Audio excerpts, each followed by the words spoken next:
Hey guys, it's Amanda, and before you start diving in and selling on the Walmart Marketplace, there are 5 things you must know before getting started. And these can make the difference between struggling on the platform and scaling to make it to where you want it to be. I'm going to break them down for you so you can start strong and really avoid these mistakes that most beginners make.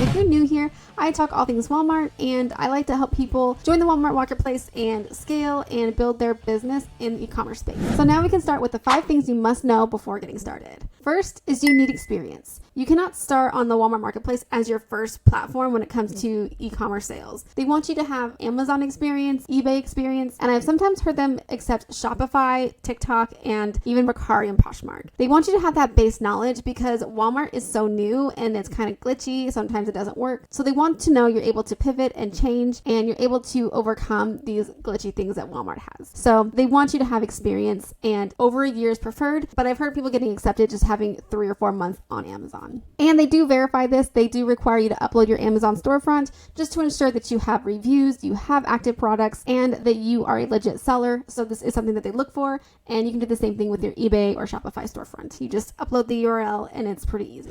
Second thing is you need an LLC. So when I first joined, it was just a sole proprietor and that was fine. But now they require you to have an LLC. They want legitimate businesses doing sales on the Walmart platform. So that is one thing that's changed over the year, is an LLC. Third thing is you probably may get denied the first time. This is pretty common with most sellers and they don't ever really get a reason why. So if you do get a denial the first time, just respond to the email asking why, or if you're able to create a case, please create a case. Sometimes you're not able to. Chances are they want documentation such as your SSR form, I believe is what it's called, but it's just an IRS form saying you are a legitimate business and that you have your tax ID number, and you just upload that and your EIN. But it's just a simple form and it's easy to get, but that's what most people require. Lame that they don't say what you need, but go ahead and respond if you get that first denial. Fourth is Walmart is not easy. It's not as simple as Amazon where you have all these softwares where you're able to just source very easily. It's not the same with Walmart, which is why they want experienced sellers. Their API is not freely given like it is on Amazon, and so you kind of have to read between the lines a lot when it comes to Walmart, but it's not easy. For example, they just did a restriction on health and beauty. They restricted it overnight. Everyone got aired out. They are not allowed to sell it, and we had no time to pivot, especially if that's all you sold, then you lost your entire catalog. They are trying to protect their customers with counterfeits, and that is the best way that they knew how, which is pretty terrible. Also, we're not able to sell toys. Toys require a CPC and a testing certification. And you can only get these documents from the manufacturer or the brand themselves. And it is incredibly hard to get documentation such as that. The CPCs are available. Sometimes you can find them on Amazon. However, the testing is not.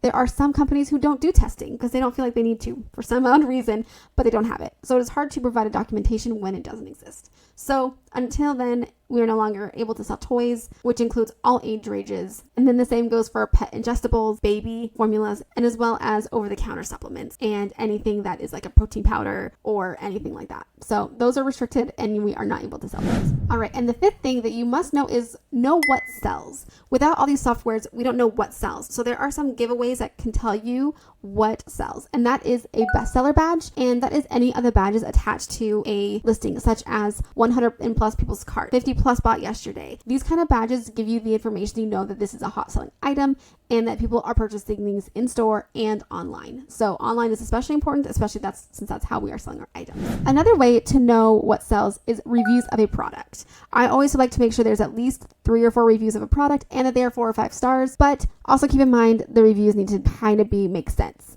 For example, baby shoes. People are not going to make a review of a baby shoe, but if it sells well on Amazon, chances are it could sell well on Walmart. Always test it out. Always be your own keeper.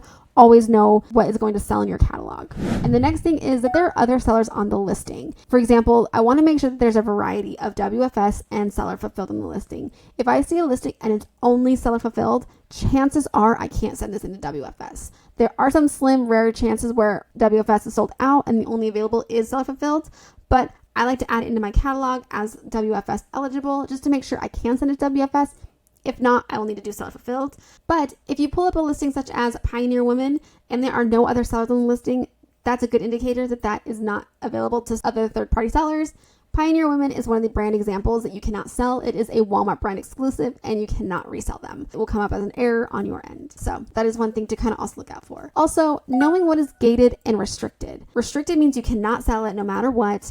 and you're just going to have to move on. Gated means you can apply to sell this item, such as Disney, Star Wars, Lego, but because those are mainly toy categories, we aren't really getting ungated for those. But KitchenAid is also a gated category. So you will need to buy 50 units to get ungated on that. But there's still so many options. There are not a lot of gated categories like there's on Amazon. So you just have to add them into your catalog. And if it airs out, then you'll know.